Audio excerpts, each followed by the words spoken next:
So I'm McLean. Hopefully my slides are going to work. There we go.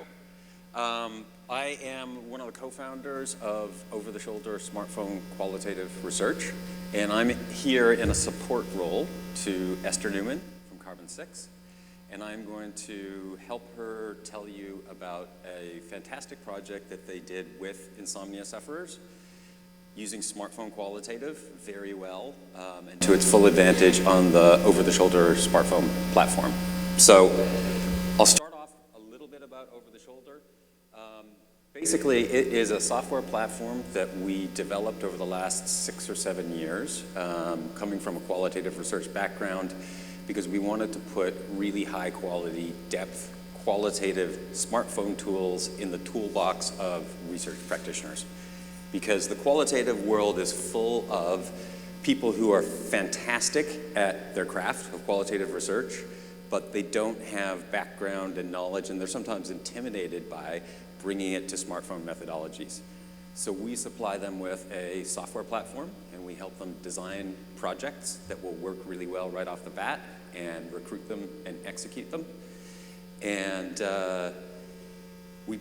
as we say, we really try to make it so that qualitative research practitioners can ride in the pockets and the purses of the people that they want to understand and interact with them in the moment.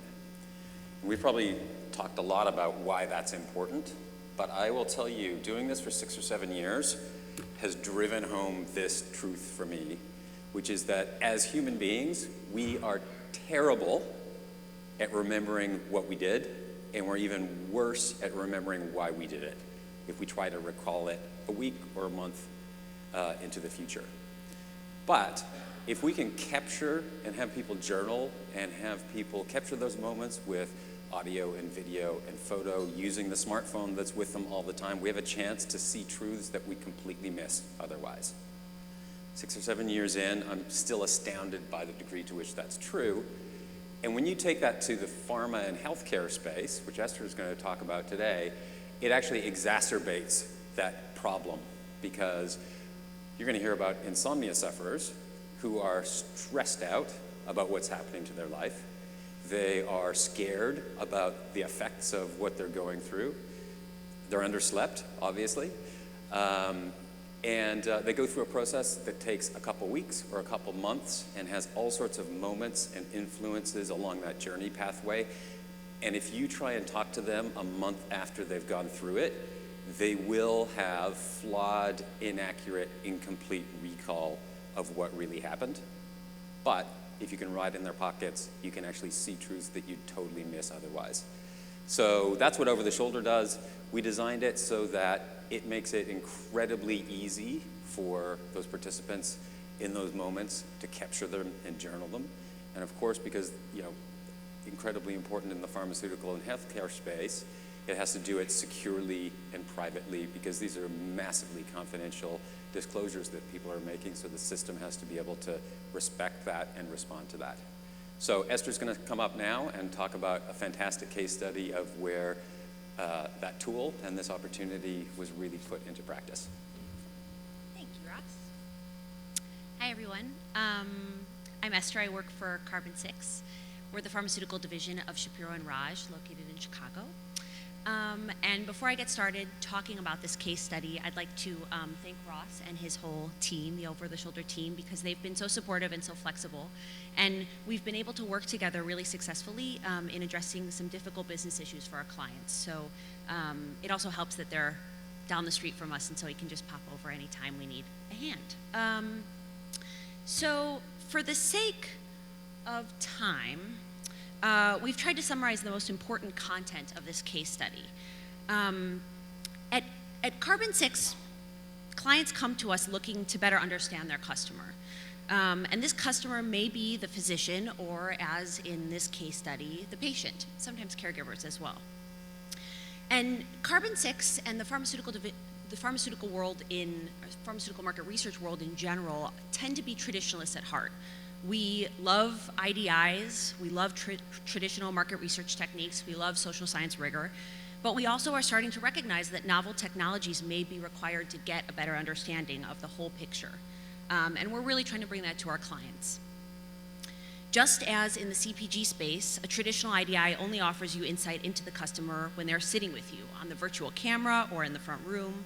But there's a whole life that exists beyond that setting for all of our customers, all of which pertains to their disease experience, especially for patients and caregivers. Because of this, getting a deep understanding of their experiences, emotions, and activities can be difficult with a traditional IDI. And CPG has known this for quite some time, and we're really working to get pharma there as well. In general, we need to not only understand how customers are making their decisions, but also the circumstances surrounding those decisions.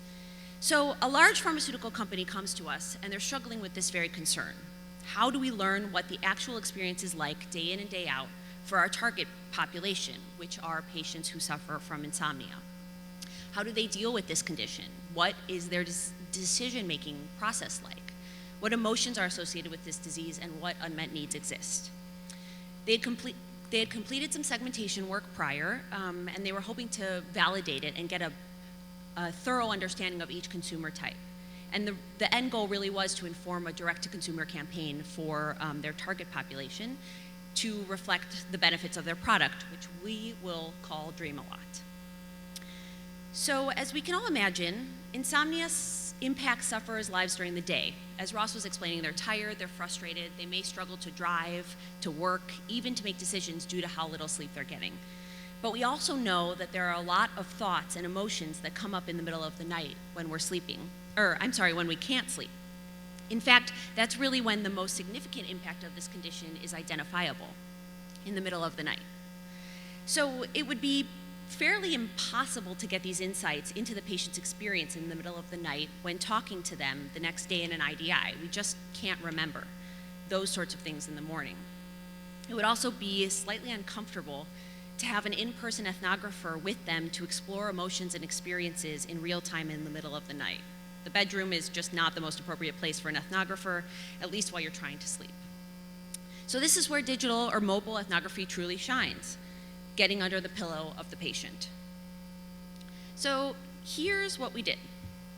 We recruited a national sample across segments with equal representation across segments, and we provided smartphones to those who did not have any to remove any recruit bias. And we structured a 14-day digital journaling process. We sent tasks and questions in a variety of formats, including photos, video, audio, text, and multiple choice, to understand the functional patient experience, treatment perceptions, emotional experiences, and unmet needs. And then we had some follow-up IDIs to explore topics more in depth. So we took some time to review the data, we explored some knowledge gaps and identified those, and followed up with our participants in virtual interviews. We also shared a patient-directed product profile to gauge interest in Dream a Lot. So we gathered a lot of data, but here's just a taste that we'd like to share with you of some of the rich middle-of-the-night insights that we were able to obtain. As Ross mentioned, privacy is really important to us, and so we've maintained patient privacy by removing the geolocation feature on the OTS app, blurring faces, and restricting client access to patient identifying information. So the first video that we'd like to show is Joan, who wakes up at 5:30 in the morning and discusses her concerns for the following day.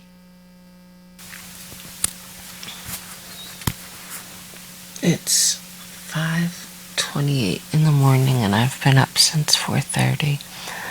I can't fall back to sleep. And I feel horrible and frustrated. I don't know if I'll fall back to sleep before morning. And I need to do work and function. And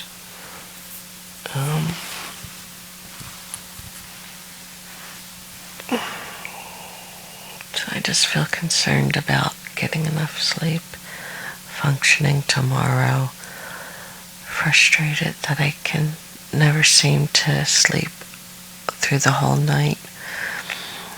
And I can't remember when I ever did that. So the next video we'd like to show you is Wendy, who tells us about her frustration from the closet in her bedroom after she doesn't take medication to help her sleep at night and can't fall asleep.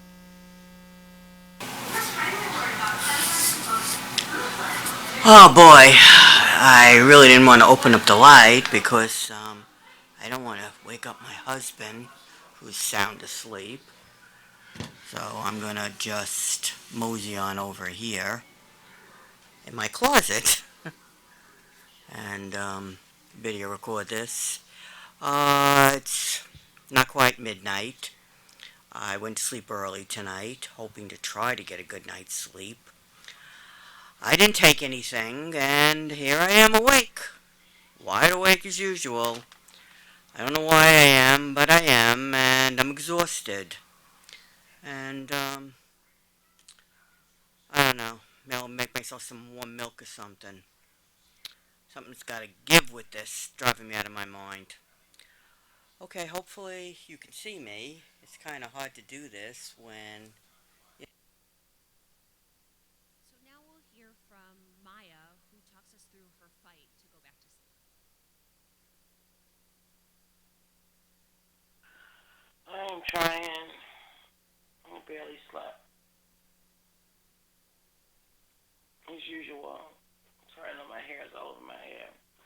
I'm trying it. It's just like, it's a fight. Every night, sometimes I can deal with it. Like last night was Friday night, and I was up to 2-ish. Was tired, super tired. I'd been up very early in the morning before. I couldn't go to sleep, and if I did doze off, I was right back up. And I didn't take the pills because I just figured it's the weekend, I can sleep in today on Saturday. Well, here I am, been up since 5-ish, put the Christmas tree up, which I've added a couple more decorations on it. And here I am, I'm laying back across the bed now, trying to fight, trying to go back to sleep, trying to get some rest. So we'll see. Thanks. And then lastly, we'll show Jeremy's video as he presents the setup of his room and all of the things he does to try to enable a good night's sleep. What you got? Comfy bed, comfy pillows, comfy blanket, no fitted blanket to get tangled up in. Nice big king size bed so you have plenty of room so you're not on top of each other, you don't have to feel the warm body, cool down, whatever. Got a box fan, goes in the window, cools off, brings cool air in. Got another stationary fan. It's more or less for white noise. I don't really point it on me, but it's here just to kind of like fill the room and kind of circulate that cool air and keep me comfortable. I have to be cool at night. There's got to be that cold side of the pillow. There's got to be that cold side of the blanket. That's a must.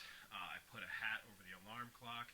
I've put black stickers over the electronics so that there's no additional light, and we've got blackout curtains to make it as much as of a cave in here as possible. So that's how I attempt to sleep soundly and comfortable in the bedroom. So these videos help to illustrate some of the insights we gathered from this work and the personal nature of the content that can be captured. Respondents are pretty comfortable using their cell phones to share how they feel even in vulnerable situations.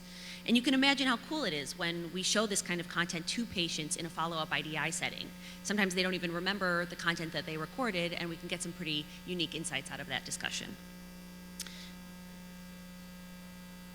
Is the number of times that did a beautiful hybrid study where they were journaling and logging in the moment, and then they were done an IDI with each person, and you can play back moments that they had as recently as a week ago, and they'll see them and they'll go, oh my gosh, I remember that. Yes, I forget how angry I get at people that can sleep when I can't sleep. And you can tell in that moment that they lost that moment. If you had not given them the opportunity to capture it, you would have lost that. But if you can bring them back into it, you actually, it's a perfect example of giving them the ability to re-access things that would have been lost if you hadn't had the opportunity to do it. Love that stuff. Mm-hmm. So some of the other ways in which we used the over-the-shoulder app to get some additional insights is by asking respondents to select images to reflect how they feel about their condition currently, how they felt at key points in their patient experience, and how they feel about some of the treatment options that they've tried. They also drew journey maps and talked us through them in a video highlighting their functional experience, which includes components like referral patterns and these sorts of things. And then they also answered multiple choice questions and recorded some audio clips to discuss details regarding their quality of life and some of their unmet needs. So here's an example output. What we tried to do is put together a patient profile that outlined each of the details regarding specific segments. So we highlighted key demographics across segments, symptoms, disease severity details, and supporting statements to call out those key segment differences, i.e. willingness to take prescription medication or relationships with physicians or treatments used.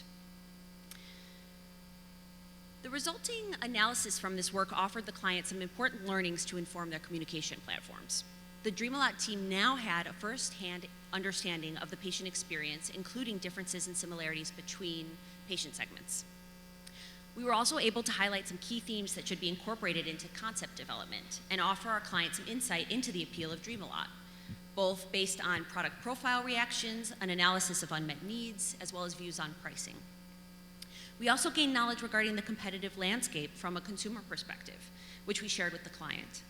And finally, we identified some remaining knowledge gaps for an upcoming ATU study, and we were able to inform a segmentation refinement tool. So patient research is a really great opportunity to use this innovative tool, and there are some other great ways to use it as well. One of the key ways in which this tool can be utilized is in longitudinal research. The app is unobtrusive, and the mobile phone obviously is unobtrusive as well. So pinging respondents every so often over a long period of time is a great way to understand insights over the long term. For pharma, this is particularly applicable when exploring things like compliance. It can also help support patient journey findings. We can get those intimate details that can be shared from the comfort of patients' homes and can help provide that emotional component that we're sometimes missing from the more functional conversation that's had during an IDI. It can be used to inform instead of just validating, as we did in the Dream-A-Lot case study, patient segmentation. We've also used it for in-home usage testing of products, apps, websites, to identify how customers interact and perceive offerings in their native environment, whether that's home, work, their car, etc. And it can be also used to get feedback on a concept or any form of stimuli from anywhere at any time. So that's a very high-level view of the applicability of mobile research, especially in the pharma setting, and how it's helped our clients.